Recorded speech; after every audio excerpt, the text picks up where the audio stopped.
Assalamualaikum warahmatullahi wabarakatuh, kembali lagi dengan channel Wong Cirebon. Sebelum menonton jangan lupa subscribe dulu. Fitnah sejarah terhadap tokoh Sufi Syekh Siti Jenar. Syekh Siti Jenar merupakan sosok yang menjadi kontroversi karena pemikirannya yang dianggap menyesatkan umat oleh para wali penyebar agama Islam di Nusantara pada zaman itu. Dalam banyak referensi nama dari Syekh Siti Jenar banyak sekali julukannya yaitu sampai 16 julukan yang melekat pada tokoh Sufi ini.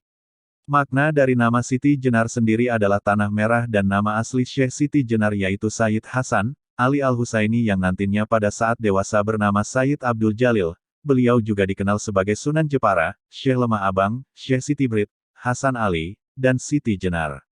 Syekh Siti Jenar lahir di Persia, Iran, pada tahun 1404 Masehi. Beliau masih dipercaya keturunan Nabi Muhammad SAW dari keturunan Fatimah dan Ali bin Abi Thalib. Sejak kecil Syekh Siti Jenar berguru kepada ayahnya yaitu Sayyid Solih di bidang Al-Quran dan tafsirnya. Pada usia 12 tahun ia sudah hafal Al-Quran dan pada usia 17 tahun dia bersama ayahnya berdagang dan berdakwah di Malaka. Kemudian ayahnya diangkat sebagai mufti oleh Kesultanan Malaka di bawah pimpinan Sultan Muhammad Iskandar Shah. Pada tahun 1424 Masehi, terjadi perpindahan kekuasaan antara Sultan Muhammad Iskandar Shah kepada Sultan Muzaffar Shah sekaligus pergantian mufti baru kepada Syekh Samsudin Ahmad, lalu pada akhir tahun 1425 Masehi. Sayyid Solih bersama anak dan istrinya pindah ke Cirebon dan bertemu dengan sepupunya yaitu Sayyid Kahfi bin Sayyid Ahmad yang mempunyai kedudukan sebagai mursyid tarikah dari Sanad Utsman bin Affan sekaligus penasehat agama Islam Kesultanan Cirebon. Sayyid Kahfi mengajarkan ilmu makrifatullah kepada Syekh Siti Jenar yang usianya pada saat itu sekitar 20 tahun. Pada saat itu mursyid tarikah Al-Mutabara Al-Ahadiyah ada 4 orang yaitu 1. Maulana Malik Ibrahim, sebagai mursyid tarikah Al-Mutabara Al-Ahadiyah dari Sanad Sayyidina Abu Bakar As-Siddiq untuk wilayah Jawa Timur, Jawa Tengah, Bali, Sulawesi, Kalimantan, Nusa Tenggara, Maluku, dan sekitarnya.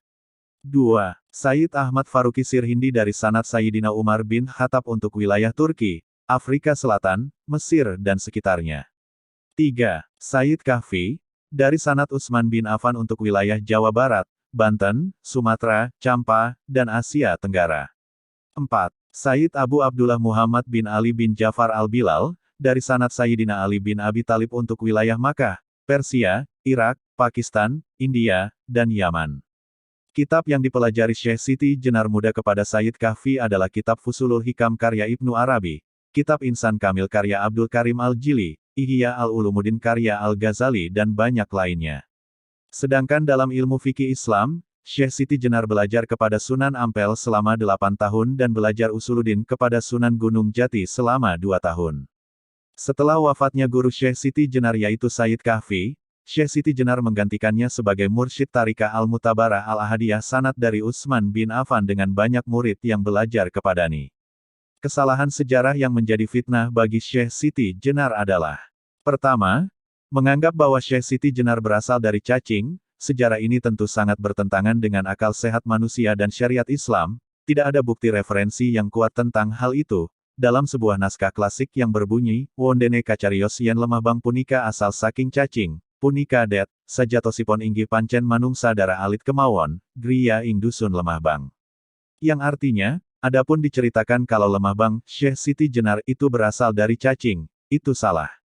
Sebenarnya ia memang manusia yang akrab dengan rakyat jelata, bertempat tinggal di desa Lemah Abang.